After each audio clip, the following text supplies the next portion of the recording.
राधे राधे। मेरा नाम है निकिता शर्मा और आप सभी का स्वागत है श्रीमद् भागवत गीता की इस श्रृंखला में। पिछले श्लोकों में हमने समझा कि किस प्रकार श्री कृष्ण अर्जुन को समझाते हैं कि सज्जनों की रक्षा के लिए, दुष्टों का संहार करने के लिए और धर्म के सिद्धांतों को फिर से स्थापित करने के लिए मैं इस धरती पर युगों युगों तक प्रकट होता हूँ। चलिए आज बढ़ते हैं अगले श्लोकों की ओर। श्रीमद् भागवत गीता के चौथे अध्याय के 9वें श्लोक में कहा गया है, जन्म कर्म च में दिव्यमेवं तो वेत्ति तत्वं त्यक्त्वा देहं पुनर्जन्म नैति मामेति सो अर्जुन। अर्थात, हे अर्जुन, जो मेरे आविर्भाव तथा कर्मों की दिव्य प्रकृति को जानता है, वह इस शरीर को छोड़ने पर इस भौतिक संसार में पुनः जन्म नहीं लेता, अपितु मेरे सनातन धर्म को प्राप्त होता है। छठे श्लोक में भगवान के दिव्य धाम से उनके अवतरण की व्याख्या हो चुकी है। जो मनुष्य भगवान के आविर्भाव के सत्य को समझ लेता है, वह इस भव बंधन से मुक्त हो जाता है और इस शरीर को छोड़ते ही वह तुरंत भगवान के धाम को लौट जाता है। भव बंधन से जीव की ऐसी मुक्ति सरल नहीं है। निर्विशेषवादी तथा योगी जन पर्याप्त कष्ट तथा अनेकानेक जन्मों के बाद ही मुक्ति प्राप्त कर पाते हैं। इतने पर भी उन्हें जो मुक्ति भगवान की निराकार ब्रह्म ज्योति में तादात्म्य प्राप्त करने के रूप में मिलती है, वह आंशिक होती है और इस भौतिक संसार में लौट आने का भय बना रहता है। किंतु भगवान के शरीर की दिव्य प्रकृति तथा उनके कार्यकलापों को समझने मात्र से भक्त इस शरीर का अंत होने पर भगवत धाम को प्राप्त करता है और इसे इस संसार में लौट आने का भय नहीं रहता। ब्रह्म संहिता में यह बताया गया है कि भगवान के अनेक रूप तथा अवतार हैं। यद्यपि भगवान के अनेक दिव्य रूप हैं, किंतु फिर भी वे अद्वय भगवान हैं। इस तथ्य को विश्वास पूर्वक समझना चाहिए। यद्यपि यह संसारी विद्वानों तथा ज्ञान योगियों के लिए अगम्य है। जैसा कि वेदों में कहा गया है, एक भगवान अपने निष्काम भक्तों के साथ अनेकानेक दिव्य रूपों में सदैव संबंधित है। इस वेद वचन की स्वयं भगवान ने गीता के इस श्लोक में पुष्टि की है। जो इस सत्य को भेद तथा भगवान के प्रमाण के आधार पर स्वीकार करता है और शुष्क चिंतन में समय नहीं गवाता, वह मुक्ति की चरम सिद्धि प्राप्त करता है। इस सत्य को श्रद्धा पूर्वक स्वीकार करने से मनुष्य निश्चित रूप से मुक्ति लाभ कर सकता है। इस प्रसंग में वैदिक वाक्य तत्वमसि लागू होता है। जो कोई भगवान कृष्ण को परब्रह्म करके जानता है या उनसे यह कहता है कि आप वही परब्रह्म श्री भगवान हैं, वह निश्चित रूप से अविलंब मुक्त हो जाता है। फलस्वरूप उसे भगवान की दिव्य संगति की प्राप्ति निश्चित हो जाती है। दूसरे शब्दों में, ऐसा श्रद्धालु भगवत भक्त सिद्धि प्राप्त करता है। इसकी पुष्टि इस वेद वचन से होती है। श्री भगवान को जान लेने से ही मनुष्य जन्म तथा मृत्यु से मुक्ति की पूर्ण अवस्था प्राप्त कर लेता है। इस सिद्धि को प्राप्त करने का कोई अन्य विकल्प नहीं है। इसका अर्थ यही है कि जो श्री कृष्ण को श्री भगवान के रूप में नहीं मानता, वह अवश्य ही तमोगुणी है और मधु पात्र को केवल बाहर से चाटकर या भगवत गीता की विद्वत्तापूर्ण संस्कारी विवेचना करके मोक्ष प्राप्त नहीं किया जा सकता। ऐसे शुष्क दार्शनिक भौतिक जगत में महत्वपूर्ण भूमिका निभाने वाले हो सकते हैं, लेकिन वे मुक्ति के अधिकारी नहीं होते। ऐसे अभिमानी संसारी विद्वानों को भगवत भक्त की अहेतु की कृपा की प्रतीक्षा करनी पड़ती है। अतः मनुष्य को चाहिए कि श्रद्धा तथा ज्ञान के साथ कृष्ण भावनामृत का अनुशीलन करे और सिद्धि प्राप्त करने का यही उपाय है। 10वें श्लोक में कहा गया है, वीतराग भय क्रोधा मनमया मामुपाश्रितः बहवो ज्ञान तपसा पूता मद्भाव मागतः।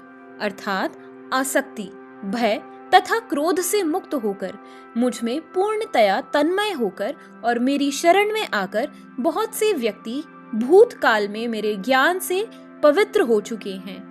इस प्रकार से उन सबों ने मेरे प्रति दिव्य प्रेम को प्राप्त किया है। जैसा कि पहले कहा जा चुका है कि विषयों में आसक्त व्यक्ति के लिए परम सत्य के स्वरूप को समझ पाना अत्यंत कठिन है।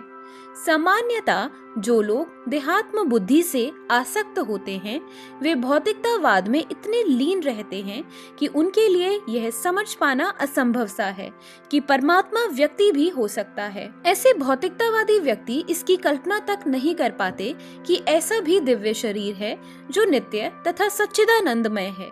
भौतिकतावादी धारणा के अनुसार शरीर निष्वान है, अज्ञानमय तथा अत्यंत दुखमय होता है। अतः जब लोगों को भगवान के साकार रूप के विषय में बताया जाता है तो उनके मन में शरीर की यही धारणा बनी रहती है। ऐसे भौतिकतावादी पुरुषों के लिए विराट भौतिक जगत का स्वरूप ही परम तत्व है। फल स्वरूप वे परमेश्वर को निराकार मानते हैं और भौतिकता में इतने तल्लीन रहते हैं कि भौतिक पदार्थ से मुक्ति के बाद भी अपना स्वरूप बनाए रखने के विचार से डरते हैं। जब उन्हें यह बताया जाता है कि आध्यात्मिक जीवन भी व्यक्तिगत तथा साकार होता है तो वे पुनः व्यक्ति बनने से भयभीत हो उठते हैं। फलतः वे निराकार शून्य में तदाकार होना पसंद करते हैं। सामान्यतः वे जीवों की तुलना समुद्र के बुलबुले से करते हैं जो टूटने पर समुद्र में ही लीन हो जाते हैं। पृथक व्यक्तित्व से रहित आध्यात्मिक जीवन की यह चरम सिद्धि है। यह जीवन की भयावह अवस्था है जो आध्यात्मिक जीवन के पूर्ण ज्ञान से रहित है। इसके अलावा ऐसे बहुत से मनुष्य हैं जो आध्यात्मिक जीवन को बिल्कुल भी नहीं समझ पाते। अनेक वादों तथा दार्शनिक चिंतन की विविध विसंगतियों से परेशान होकर वे ऊब उठते हैं या क्रुद्ध हो जाते हैं और मूर्खतावश यह निष्कर्ष निकालते हैं कि परम कारण जैसा कुछ नहीं है, अतः प्रत्येक वस्तु अंतोगत्वा शून्य है। ऐसे लोग जीवन की रुग्णावस्था में होते हैं। कुछ लोग भौतिकता में इतने आसक्त रहते हैं कि वे आध्यात्मिक जीवन की ओर कोई ध्यान नहीं देते और कुछ लोग तो निराशावश सभी प्रकार के आध्यात्मिक चिंतनों से क्रुद्ध होकर प्रत्येक वस्तु पर अविश्वास करने लगते हैं। इस अंतिम कोटि के लोग किसी न किसी मादक वस्तु का सहारा लेते हैं और अनेक मति विभ्रम को कभी कभी आध्यात्मिक दृष्टि मान लिया जाता है। मनुष्य को भौतिक जगत के प्रति आसक्ति की तीनों अवस्थाओं से छुटकारा पाना होता है। ये है आध्यात्मिक जीवन की उपेक्षा, आध्यात्मिक साकार रूप का भय तथा जीवन की हताशा से उत्पन्न शून्यवाद की कल्पना। जीवन की इन तीनों अवस्थाओं से छुटकारा पाने के लिए प्रामाणिक गुरु के निर्देशन में भगवान की शरण ग्रहण करना और भक्तिमय जीवन के नियम तथा विधि विधानों का पालन करना आवश्यक है।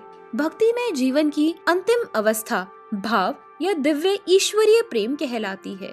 भक्तिर सामर्थ्य सिद्धि के अनुसार भक्ति का विज्ञान इस प्रकार है। प्रारंभ में आत्म साक्षात्कार की सामान्य इच्छा होनी चाहिए। इससे मनुष्य ऐसे व्यक्तियों की संगति करने का प्रयास करता है जो आध्यात्मिक दृष्टि से उठे हुए हैं। अगली अवस्था में गुरु से दीक्षित होकर नव दीक्षित भक्त उसके आदेशानुसार भक्ति योग प्रारंभ करता है। इस प्रकार सद्गुरु के निर्देश में भक्ति करते हुए वह समस्त भौतिक आसक्ति से मुक्त हो जाता है। उसके आत्म साक्षात्कार में स्थिरता आती है और वह श्री भगवान कृष्ण के विषय में श्रवण करने के लिए रुचि विकसित करता है। इस रुचि से आगे चलकर कृष्ण भावनामृत में आसक्ति उत्पन्न होती है, जो भाव में अथवा भगवत प्रेम के प्रथम सोपान से परिपक्व होता है। ईश्वर के प्रति प्रेम ही जीवन की सार्थकता है। प्रेम अवस्था में भक्त भगवान की दिव्य प्रेमा भक्ति में निरंतर लीन रहता है। अतः भक्ति की मंद विधि से प्रामाणिक गुरु के निर्देश में सर्वोच्च अवस्था प्राप्त की जा सकती है और समस्त भौतिक आसक्ति व्यक्तिगत आध्यात्मिक स्वरूप के भय तथा शून्यवाद से उत्पन्न हताशा से मुक्त हुआ जा सकता है। तभी मनुष्य को अंत में भगवान के धाम की प्राप्ति हो सकती है। तो इसी के साथ हमारे आज के श्लोकों की वीडियो समाप्त होती है। अगर आप सभी लोग श्रीमद् भागवत गीता की इस श्रृंखला में हमारे साथ हैं तो हमें अपने विचार कमेंट सेक्शन में जरूर बताएं और इस वीडियो को अपने परिवारजनों और मित्रगणों के साथ जरूर शेयर करें ताकि उनका ज्ञान भी बढ़ सके। चलिए तो मिलते हैं अगले श्लोकों के साथ एक नई वीडियो में।